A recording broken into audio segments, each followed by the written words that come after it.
सभी को आचार्य सुरेंद्र प्रकाश शर्मा का नमस्कार।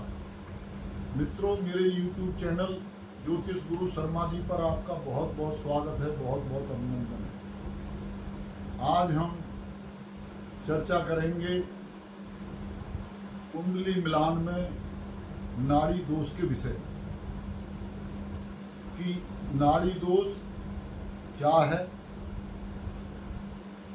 नाड़ी दोष से क्या परेशानी हो सकती है और इसका परिहार क्या है। मित्रों, यदि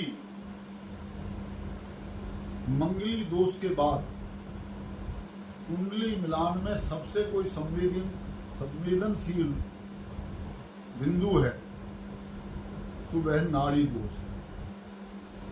अब हम बात करेंगे कि ये नाड़ी दोष है क्या। देखिए,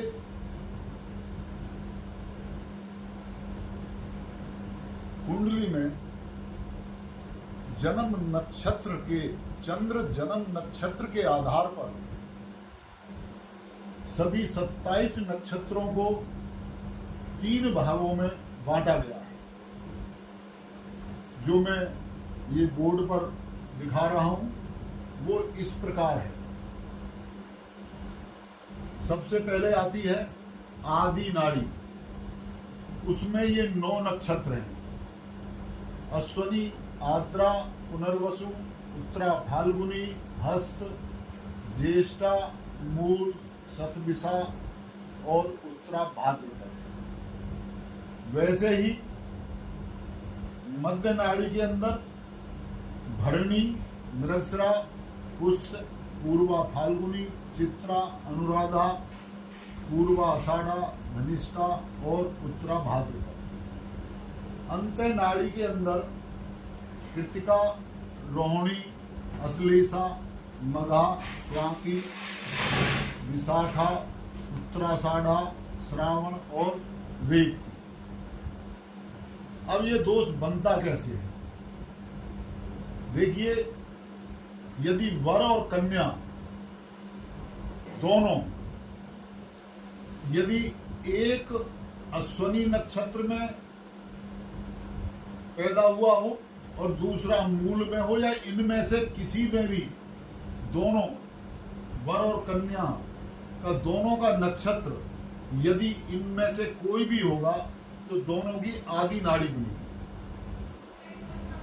और आदि नाड़ी बनने से दोनों की एक ही नाड़ी होगी तो शास्त्र इजाजत नहीं देता, अनुमति नहीं देता शादी की।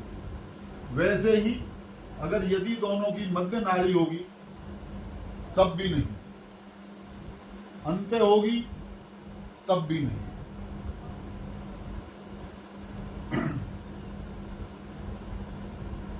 अब बात आती है कि इससे परेशानी क्या हो सकती है।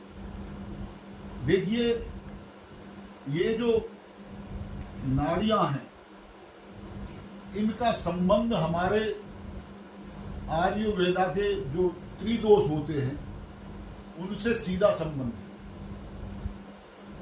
जो हमारे त्रिदोष होते हैं आयुर्वेदा में, कफ, वात और पित्त। आदि नाड़ी कफ, पित्त, कफ प्रकृति को इंडिकेट करती है, और मध्य नाड़ी वात को इंडिकेट करती है। अंत्य नाड़ी पित्त प्रकृति को इंडिकेट करती है। जब दोनों की, वर और कन्या की दोनों की नाड़ी समान होंगी तो उनके स्वास्थ्य पर उसका बहुत गलत प्रभाव पड़ेगा। उनसे संतान उत्पत्ति में परेशानी होगी, और संतान उत्पत्ति के बाद संतान में भी परेशानी होने की संभावना है। तो इसलिए दोनों की, वर कन्या की नाड़ियां अलग अलग होनी चाहिए। अब बात है कि इसका परिहार क्या है। देखिए, 3 नियम, 3 शर्तें ऐसी हैं कि दोनों की यदि एक ही नाड़ी होगी तो शास्त्र शादी की इजाजत देता है। पहली शर्त है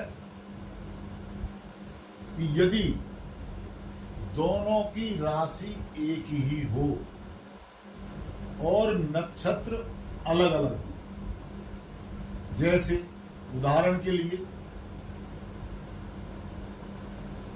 आद्रा और पुनर्वसु, दोनों के दोनों नक्षत्र मिथुन राशि में आते हैं। आदि नाड़ी होने के कारण जब दोनों के नक्षत्र अलग अलग हो गए, नाड़ी क्या हुई? एक आदि नाड़ी। उसके हिसाब से, एक ही नाड़ी होने के हिसाब से शादी की इजाजत नहीं दी जा सकती। परंतु शास्त्र ये कहता है कि यदि राशि अलग हो, राशि एक हो और नक्षत्र अलग अलग हो तो शास्त्र शादी की इजाजत देता है। और दूसरा नियम है कि यदि राशि अलग अलग हो और नक्षत्र एक हो, जैसे अंत्य नाड़ी में कृतिका नक्षत्र है, यदि वर और कन्या दोनों का कृतिका नक्षत्र हो तो कृतिका नक्षत्र अलग अलग राशियों में पड़ता है। किस किस में पड़ता है?